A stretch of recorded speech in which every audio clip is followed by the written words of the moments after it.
नमस्कार शेतकरी बांधवांनो, मी ज्ञानेश्वर दौड पीक पाणी या युट्यूब चॅनल मध्ये तुम्हा सर्व शेतकरी बांधवांचं मी पुन्हा एकदा स्वागत करतो।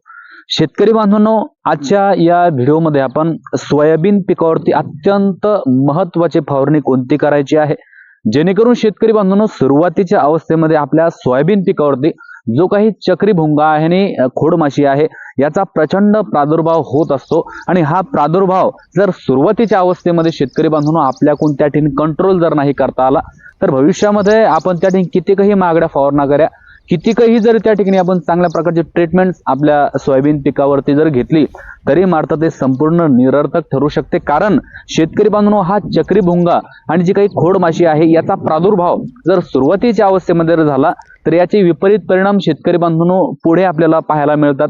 ज्यावेळेस मात्र आपली शेंग त्या ठिकाणी भरण्यास चालू होते, त्या ठिकाणी शेंगांमध्ये दाणे भरायला सुरू होतात, त्यावेळेस मात्र आपल्याला त्या ठिकाणी आपलं जे काही सोयाबीन आहे ते सोयाबीन त्या ठिकाणी मेलेलं पाहायला मिळतं, कुजलेलं पाहायला मिळतं, त्याचं खोड त्या ठिकाणी वाळून जातं, देठ त्या ठिकाणी करपलेले गोड देठ सुद्धा त्या ठिकाणी वाळून जातात। याचा अर्थ असा आहे शेतकरी बांधवांनो की एकंदरीतच आपल्या सोयाबीन उत्पादनामध्ये 50 ते 70% घट ही आपल्याला पाहायला मिळू शकते। त्यामुळे शेतकरी बांधवांनो आपल्याला लगेचच त्या ठिकाणी जी काही 15-20 साधारणतः 18-20 दिवसाच्या दरम्यान आपल्याला सोयाबीन पिकावरती जी काही पहिली फवारणी घ्यायची आहे, यामध्ये प्रामुख्याने शेतकरी बांधवांनो आपल्या सोयाबीन पिकावरती जो काही चक्री भुंगा आणि खोडमाशी आहे, जी काही पाने खाणारी अळी आहे, याचं नियंत्रण करणं हे अत्यंत महत्त्वाचं आहे। सोबतच शेतकरी बांधवांनो आपल्या सोयाबीनची वाढ ही जोमदार व्हायला पाहिजे, यासाठी कोणत्या प्रकारची फवारणी करायची आहे अगदी थोडक्यामध्ये तुम्हाला या व्हिडिओमध्ये मी सांगणार आहे। त्यामुळे व्हिडिओ शेवटपर्यंत नक्की बघा, व्हिडिओला कुठेही स्किप नका करू आणि अजूनही तुम्ही जर आपलं पीक पाणी हे युट्यूब चॅनल जर सबस्क्राईब केलं नसेल मित्रांनो तर नक्की करून ठेवा आणि हा व्हिडिओ जास्तीत जास्त शेतकऱ्यांपर्यंत शेअर करा। शेतकरी बांधवांनो आपण आता सर्वप्रथम हे समजून घेऊयात की ही जी काही खोडमाशी आहे किंवा जो काही चक्री भुंगा आहे तर हा नेमकं अटॅक आपल्या सोयाबीन पिकावरती का करतो। कारण बरेचसे शेतकरी म्हणतील की तुम्ही म्हणतात की पुढे भविष्यामध्ये काही दिवसानंतर तुम्हाला त्याचा प्रादुर्भाव समजेल, त्यानंतर तुम्हाला त्याचे लक्षण दिसतील, तर ते कशा प्रकारचे अटॅक आपल्या सोयाबीन पिकावरती करतात तर हे लक्षात घ्या। शेतकरी बांधवांनो सपोज हे जे काही पान दिसतंय तुम्हाला या ठिकाणी, हे जे काही तुम्हाला या ठिकाणी पान दिसतंय ना, तर हे पान असेल किंवा हे जे काही या ठिकाणी फांदी असेल, ही फांदी असेल या ठिकाणी, तर शेतकरी बांधवांनो हा चक्री भुंगा काय करतो की या फांदीवरती किंवा या ठिकाणी जे काही पानं आहे ते पानाला त्या ठिकाणी गुंडाळून घेतो किंवा मग जी काही फांदी आहे त्या फांदीला त्या ठिकाणी एक राऊंड म्हणजे एक चक्री त्या ठिकाणी मारतो, त्याला त्या ठिकाणी तो आवळून त्या ठिकाणी घेतो, घट्ट त्या ठिकाणी कापा पाडतो चोही गोलाकार स्वरूपामध्ये। आणि त्या ठिकाणी होतं काय की खालून जे काही अन्नद्रव्य आपल्या पिकाला मिळत असतं तर ते त्या ठिकाणी मिळत नाही, परिणामी जी काही फांदी आहे, जी काही पानं आहे ते पानं करपून जातात, वाळून जातात, जळून जातात।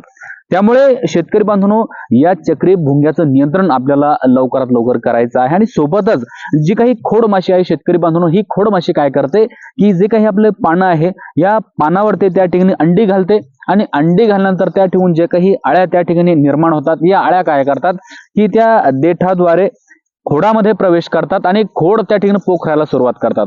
आणि खोड त्या ठिकाणी पोखरले तर शेतकरी बांधवांनो त्याला जर खालूनच किती काही तुम्ही खत व्यवस्थापन केलं, काही जरी केलं, अन्नद्रव्य किती काही जरी दिले, परंतु जर खोडच त्या ठिकाणी डॅमेज झाला असेल किंवा खोड जर त्याने पोकळ झाला असेल, पोखरलं जर असेल तर त्याला अन्नद्रव्य त्या ठिकाणी मिळणार नाही, परिणामी एकंदरीत संपूर्ण झाड हे त्या ठिकाणी नेस्तनाबूत होत असतं। त्यामुळे सर्वात महत्वाचं काय शेतकरी बांधवांनो की चक्री भुंगा आणि खोडमाशी याचं नियंत्रण करणं।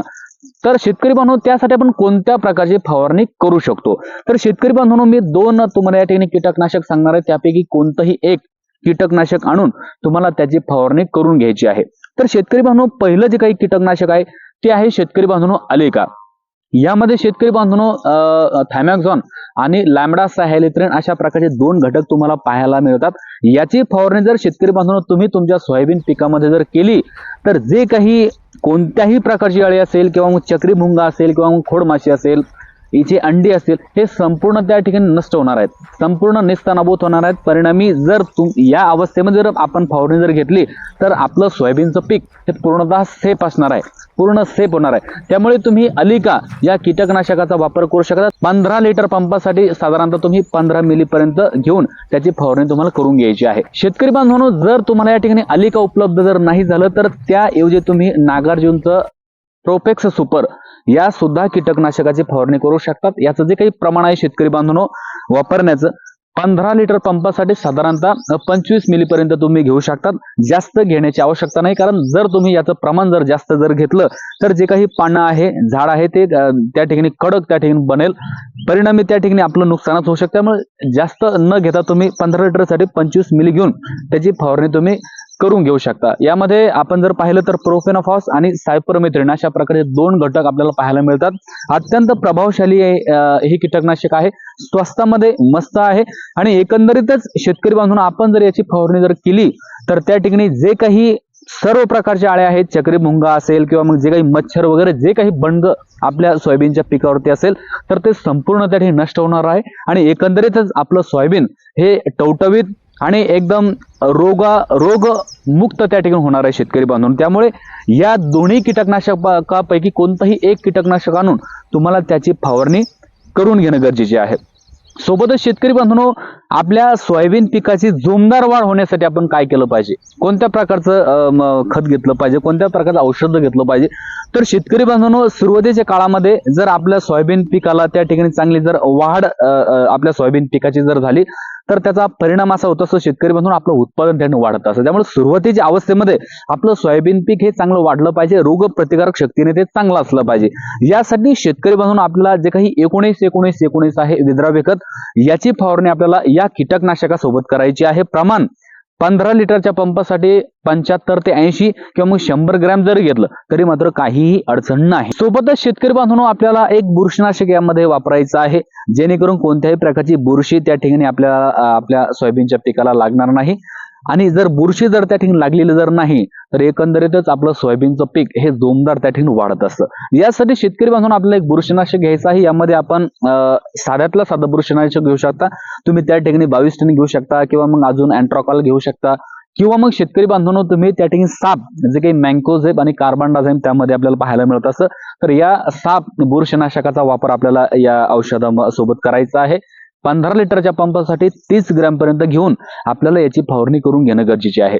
शेतकरी बांधवांनो एक लक्षात घ्या की फवारणी करत असताना सुपर प्रोफेक्स किंवा मग अलिका यापैकी एक औषध घ्यायचं आहे, एक कीटकनाशक घ्यायचं आहे, सोबत 19-19-19 आणि साप पावडर बुरशीनाशक हे आपल्याला घेऊन त्या ठिकाणी एकत्र करून शेतकरी बांधवांनो त्याची फवारणी आपल्या सोयाबीन पिकावरती करून घ्यायची आहे। शेतकरी बांधवांनो याची जर फवारणी आपण अगदीच याच वेळेमध्ये जर केली तर निश्चित शेतकरी बांधवांनो आपलं उत्पादन हे वाढल्याशिवाय राहणार नाही। साधारणतः 10 ते 12 क्विंटल एकरामधून आपल्याला उत्पादन मिळू शकतं। त्यामुळे शेतकरी बांधवांनो लवकरात लवकर आपल्या सोयाबीन पिकावरती फवारणी करून घ्या। जेवढा जास्त उशीर तुम्ही तुमच्या सोयाबीन पिकामध्ये फवारणी करण्यासाठी केला तेवढंच उत्पादन तुमचं घटू शकतं। त्यामुळे शेतकरी बांधवांनो लवकरात लवकर तुमच्या सोयाबीन पिकावरती फवारणी करून घ्या। शेतकरी बांधवांनो माहिती कशी वाटली, माहिती जर आवडली असेल तर आपल्या पीक पाणी या युट्यूब चॅनलला सबस्क्राईब करा आणि हा व्हिडिओ जास्तीत जास्त सोयाबीन उत्पादक शेतकऱ्यांपर्यंत शेअर करा। पुन्हा एकदा नवीन व्हिडिओमध्ये भेटू, तोपर्यंत नमस्कार, धन्यवाद।